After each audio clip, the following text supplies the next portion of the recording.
Hi, I'm Ethan, I'm 36, and until last Saturday, I thought I was the prodigal son. Turns out, I was just a disposable wallet. It was supposed to be the perfect day, the culmination of 10 years of grinding, sleepless nights in the brutal world of tech mergers and acquisitions. Also, I could finally afford the Seabreeze Manor. A $2.3 million, 5-bedroom estate carved into the cliffs of Big Sur. The house was the big 40th anniversary gift for my parents, Richard and Carol. I didn't just hand them the keys. I staged a full reveal party. I flew in caterers from Napa, hired a string quartet, and ensured everyone who was anyone in the extended family, the aunts, the uncles, the cousins I hadn't seen in years, was there. I was standing on the newly furnished teak deck, holding a glass of champagne, watching the sun dip into the Pacific, feeling genuinely proud that I had made it, and that they were finally happy. My dad tapped me on the shoulder. He wasn't smiling. "Ethan," he said, his voice flat. "We need to talk now." He led me inside, past my mother, Carol, who was nervously arranging tulips and wouldn't meet my eyes, and into the enormous, marble-floored living room, the room I had just paid off entirely. He closed the double doors. "We appreciate the gesture," he started, which I immediately recognized as the preamble to something unspeakably awful. "But we've decided to consolidate our assets, and we've decided we don't need you anymore." He didn't blink. I laughed, a high, pathetic sound that echoed off the vaulted ceiling. "A joke, Dad? Is this part of the anniversary toast? Is Aunt Margaret hiding the surprise inheritance check?" He reached into his custom-tailored suit jacket and pulled out a thin, white envelope. It wasn't an inheritance. It was a cease and desist letter from a new, very aggressive-looking law firm, demanding I leave the property immediately and refrain from any further contact. "You transferred the deed, son, you signed away all legal claim, this is our home now, and you, quite frankly, are not invited to stay, security will escort you out." The champagne went sour in my stomach. I was rich one minute, and the next, I was not only disowned but legally barred from a home I had literally just purchased. Being kicked out wasn't a slow, tragic event, it was a sudden, jarring reality, happening right there, in the middle of a celebration I'd thrown. Wearing a $500 suit and clutching a house key that was now utterly worthless, I stared at the letter. But my brain wasn't processing the legal jargon. It was focused on the sheer, grotesque theater of the moment. "You're serious?" I managed, my voice a cracked whisper. "After everything? After I just handed you $2.3 million? Why? What the hell did I do?" Dad, Richard, didn't flinch. He just adopted that infuriatingly calm, corporate monotone he uses when he's closing a deal on an industrial park. "It's not about what you did, Ethan, it's about what you are. You're too much, too loud, too successful, you never fit the mold, and frankly, your constant need to fix us with your money is insulting. We prefer things simpler, we prefer James." James is my younger brother, a perpetually struggling, artistic soul who hasn't held a job for more than 6 months but has always been Mom's favorite for his sensitive nature. Richard motioned toward the enormous cliffside window, and I saw a silver Mercedes pull up. James stepped out, grinning like he just won the lottery, which, thanks to me, he pretty much had. My jaw unhinged. This wasn't just a house. It was a hostile takeover of my entire existence. "You're kicking me out to give this house to James? He thinks cryptocurrency is a type of soup. He'll burn this place down trying to light a scented candle." "He's family," Dad said simply, folding his hands. "And we have decided to manage the estate together. He handles the maintenance. We handle the finances. You were an unnecessary variable, a massive, loud variable." Before I could even launch into the tirade that was boiling in my chest, a pair of men in ill-fitting black suits, who looked less like professional security and more like retired bouncers, materialized in the doorway. Richard nodded. "Take his keys, escort him to his car, he is not to re-enter the property." The humiliation was a physical wave. I felt every eye in the garden glued to me as I was marched out. My mother still refused to look up from arranging a centerpiece of tulips. My cousins pointed and whispered. The string quartet even seemed to slow their Vivaldi for dramatic effect. As I was being hustled past the raw bar, my suitcase, which they must have preemptively packed from the guest suite I was staying in, was shoved into my hands. I caught the eye of an older woman, standing near the champagne fountain. She wasn't family. I didn't recognize her. She had a striking, intelligent face and was wearing a simple but expensive black dress. As the bouncer tightened his grip on my arm, her eyes met mine. She didn't pity me, or judge me. She gave me a look that was pure, unadulterated curiosity, almost as if she were waiting for the next act to begin. It was a strange, unsettling moment of calm in the chaos. Then I was outside the gates, the metallic thud of them closing echoing the sudden emptiness in my future. My Porsche was sitting there, mocking me, but they had taken my keys, my phone was dead, my wallet was locked in the master bedroom safe, and I realized they hadn't just kicked me out.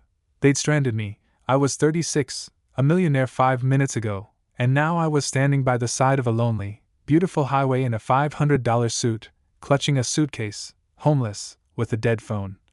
And the only resources I had left were the loose $20 in my pocket, and a rapidly declining Uber credit. The irony wasn't funny, it was just cold.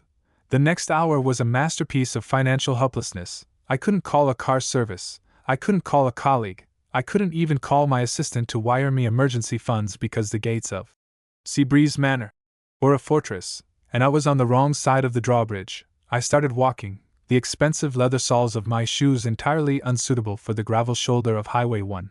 Every passing car seemed to slow down just enough for the occupants to gawk at the guy in the immaculate suit walking nowhere. The big Sur air, so crisp and invigorating earlier, now just felt predatory. And my emotional breaking point wasn't the realization that my parents had betrayed me. It was the sheer, stupid logistical nightmare. I was a CEO, a master of strategy, and I was defeated by a dead cell battery and a locked gate. I found a tiny, rustic gas station about 3 miles down the road, looking like it had been there since the 1950s. I bought a cheap plastic burner phone and a $5 charger with my $20, just enough to get a signal and one urgent call out. I called my financial advisor, Mike. He picked up instantly. I was expecting panic, but his voice was grave. Ethan, thank God, I was trying to reach you. I saw the transfer on the estate. What the hell is going on? More importantly, what's going on with the company?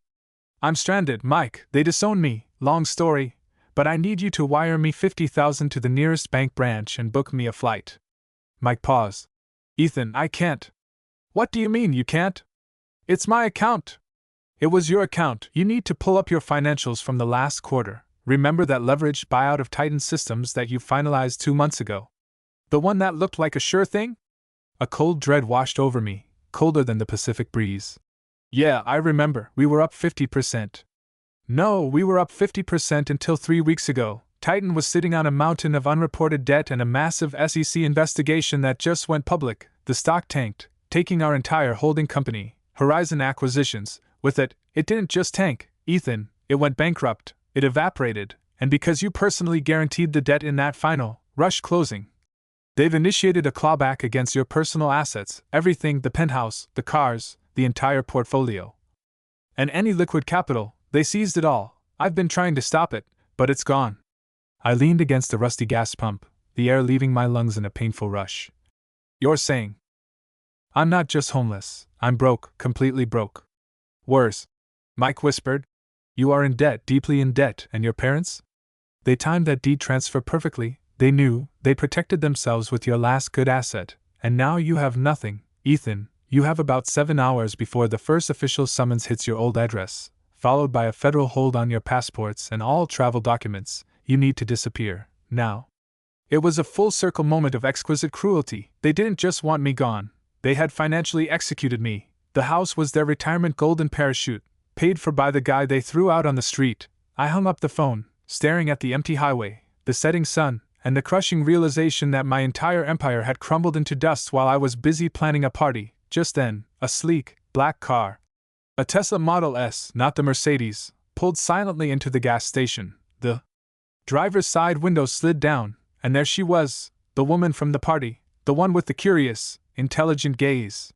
You look like you need a ride, she said, her voice smooth and low, like expensive velvet.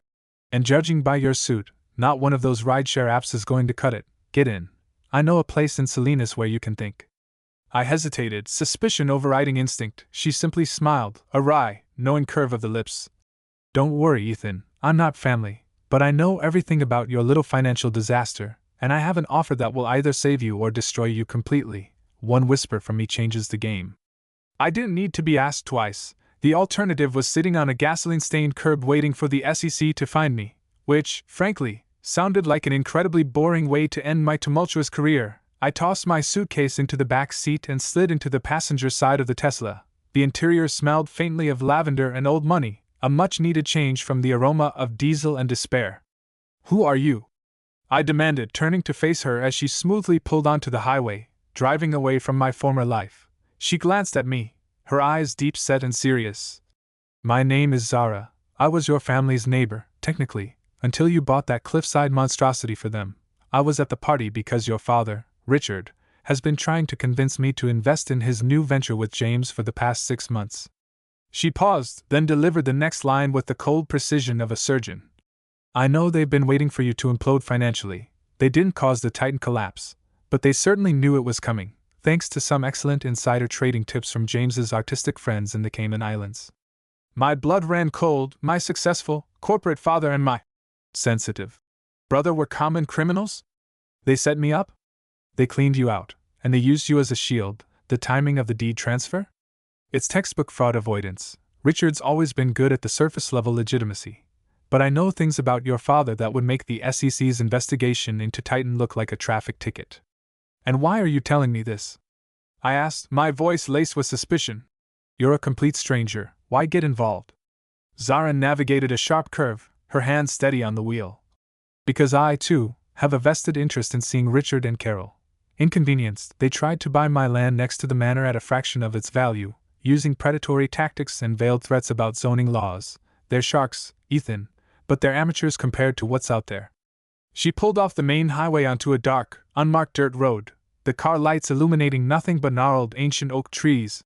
"You need more than money right now, Ethan. You need an identity, protection, and a whole lot of strategic vengeance. I have a network of people who specialize in disappearing complicated assets and even more complicated people. We help people like you, rich, powerful, and suddenly very vulnerable, to press the reset button, but it's not free." "What do you want?" I asked, my corporate instincts finally kicking in, smelling a deal buried deep beneath the altruism. She pulled the car to a stop in front of a sprawling, isolated ranch house that looked more like a fortress. She turned off the engine, the sudden silence punctuated only by the distant crashing of waves.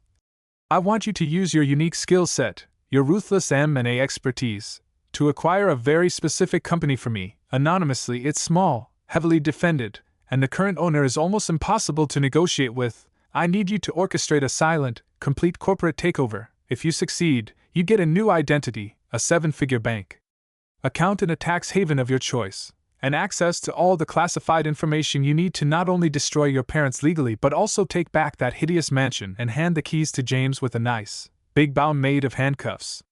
She didn't wait for my answer. She just handed me a burner phone, a slim briefcase, and a keycard. "You have 2 days to think about it. The house is secure, and you can't leave. When you're ready to play, call the only number saved in that phone. Welcome to your new life, Ethan. It's either the greatest comeback of your career or your last mistake." I spent the next 48 hours in that isolated ranch house, staring out at the darkness and trying to reconcile the image of my sweet, tulip-arranging mother and my hardworking, golf-loving father with the ruthless financial predators Zara had described. The truth, I realized, was that they had always been ambitious, but my success had made them obsolete and resentful. My brother, James, was just the catalyst. He was the perpetual underdog they could co-sign their malice with. They hadn't just taken my money, they had stolen my narrative, turning me from the beloved son into a cautionary tale. The briefcase Zara had given me contained 2 things: a new, untraceable laptop, and a file labeled Project Chimera.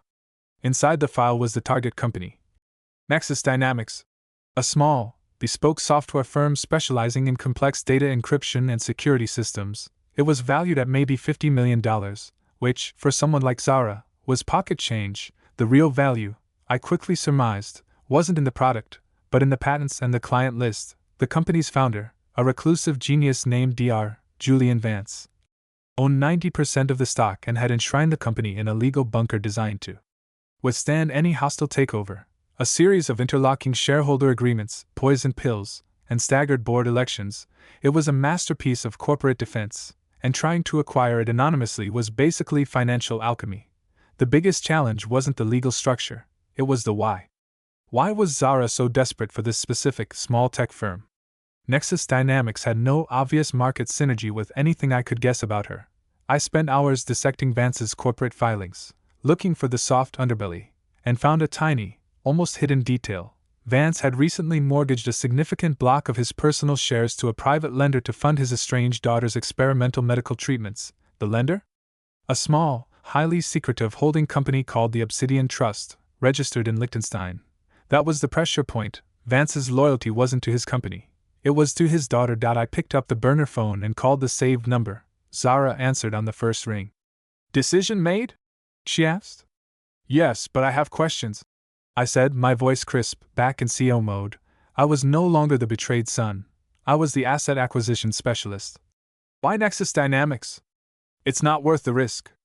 It holds the key to the system I need to neutralize my biggest competitor, Ethan, a competitor who, incidentally, is the same person who financed your parents' acquisition of the Seabreeze Manor, a man named Alistair Reed. He likes to call himself the Collector. He collects assets, companies, and leverage, and right now, he's collecting your family. The shock made me stagger. Richard, Carol, and James weren't operating independently. They were puppets, financed by a bigger, more sinister puppet master, Alistair Reed. The name was whispered in hushed tones in every boardroom I'd ever been in, a phantom billionaire known for ruining lives and taking empires with surgical precision. Reed, I stated, the realization a bitter taste on my tongue. So, this isn't just a corporate takeover, it's a proxy war against the Collector, and my family is disposable collateral. Precisely. Zara confirmed. You get Vance to sell his shares, I get the company, and together, we take down Alistair Reed, and when Reed falls, your parents and James fall right along with him. But remember, Ethan, time is against us. Reed is already circling Nexus Dynamics. He moves fast. You have exactly 7 days before he executes his own plan. The mission was now clear. Outmaneuver a legendary financial villain, dismantle an ironclad corporate defense, and save myself, all while operating completely off the grid. It was the most exhilarating and terrifying thing I had ever faced. I immediately chartered a flight arranged by Zara's network, the destination, Arizona, where Dr. Vance was holed up in a secure medical facility with his daughter. My identity was Ethan Thorne, a corporate consultant from Geneva, a thinly veiled cover, but convincing enough for the moment. The closer I got to Vance, the more real the threat of Alistair Reed became. Reed wasn't just a competitor. He was a silent, lethal investor who enjoyed watching people squirm. I had to face Vance, the reclusive genius, and convince him I was his savior, not just another vulture. Vance was weary and exhausted when I found him in the hospital's sterile conference room, buried under legal binders. I know why you're here, Thorne, he said instantly, his voice flat with fatigue. Another vulture looking for a cheap acquisition. Nexus is impregnable. I'm not selling. I didn't waste time on pleasantries. Your legal defenses are brilliant, Doctor, which is why Alistair Reed didn't attack them. He attacked your family. He used your daughter. I slid the documents I had obtained from Echo across the table. They detailed the exact structure of the loan from the Obsidian Trust, highlighting the lethal acceleration clause. If Vance missed a single payment, or if the company's valuation dropped by 25% due to my manufactured crisis of confidence, Reed had the right to seize the shares and force a fire sale. Vance stared at the fine print, his face straining of color. He had been so focused on his daughter's immediate needs that he hadn't seen the legal landmine Reed had placed. He promised me he was a humanitarian investor, Vance whispered, the betrayal stinging him. He's a financial sadist, I countered, my voice low and urgent. If you try to pay off the loan now, Reed will trigger the default anyway. He's going to own Nexus, and the first thing he'll do is cut off all funding to your daughter's treatments, not for money, but to keep you trapped, indebted to his goodwill forever. He's weaponizing your child's health. Vance was cornered. His life's work and his child's future were tied up by a single, malicious contract. So what do I do? He asked, despair in his eyes. He owns me. You sell to me, I said, pushing a new contract forward. To Aurora Acquisitions, Zara's client, you walk away with fair market value cash now and a legally binding, perpetual trust fund dedicated entirely to your daughter's health and education. Reed leaves you with debt. I give you freedom, but you have less than 48 hours. Reed is filing his final papers. If you sign this before his window opens, the sale is legitimate. He gets nothing, and as a bonus, I added, meeting his gaze, Alistair, Reed is the silent backer keeping my parents afloat at the Seabreeze Manor. You signing this doesn't just save your daughter, it starves the predator who is feeding off both our families. I gave him no room to breathe. Time is up, Doctor, sign now, or lose everything. Vance's hand shook as he finally picked up the pen. The signature was messy, a reflection of the emotional turmoil, but it was legally binding. Within the hour, the full, generous acquisition price was wired, and the shares of Nexus Dynamics were safely in Zara's control. Vance was free, his daughter secured by a medical trust that guaranteed her future.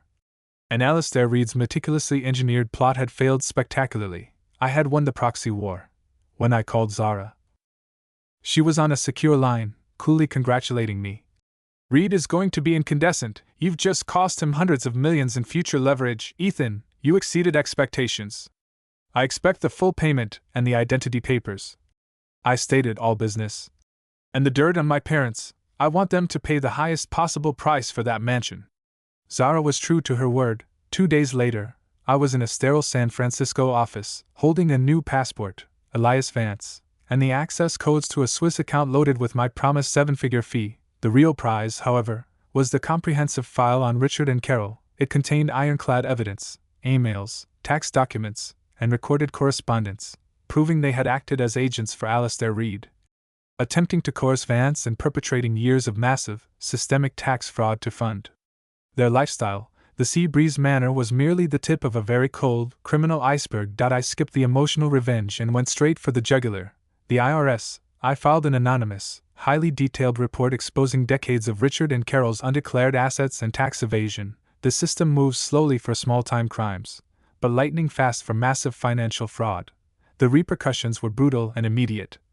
Richard and Carol were quickly engulfed in a suffocating federal investigation. Their accounts were frozen, their credibility evaporated, and the legal fees started climbing toward infinity. The Sea Breeze Manor, which I had gifted them, instantly became a crippling liability. My brother James, overwhelmed by the simplest paperwork, defaulted on a crucial property maintenance loan.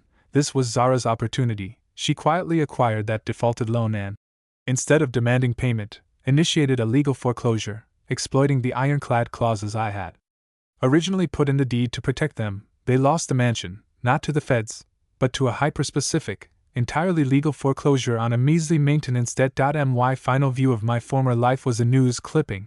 My parents, disheveled and furious, being served papers outside the very gates of the mansion. I was watching from a quiet, sunny beach in the Canary Islands, sipping a cocktail. I was no longer Ethan, the betrayed son, but Elias Vance, untouchable, wealthy, and fully aware that my few hours of homelessness were the best investment I had ever made. The stranger's whisper hadn't just changed my path. It had transformed me into a predator capable of surviving the true savagery of the financial world.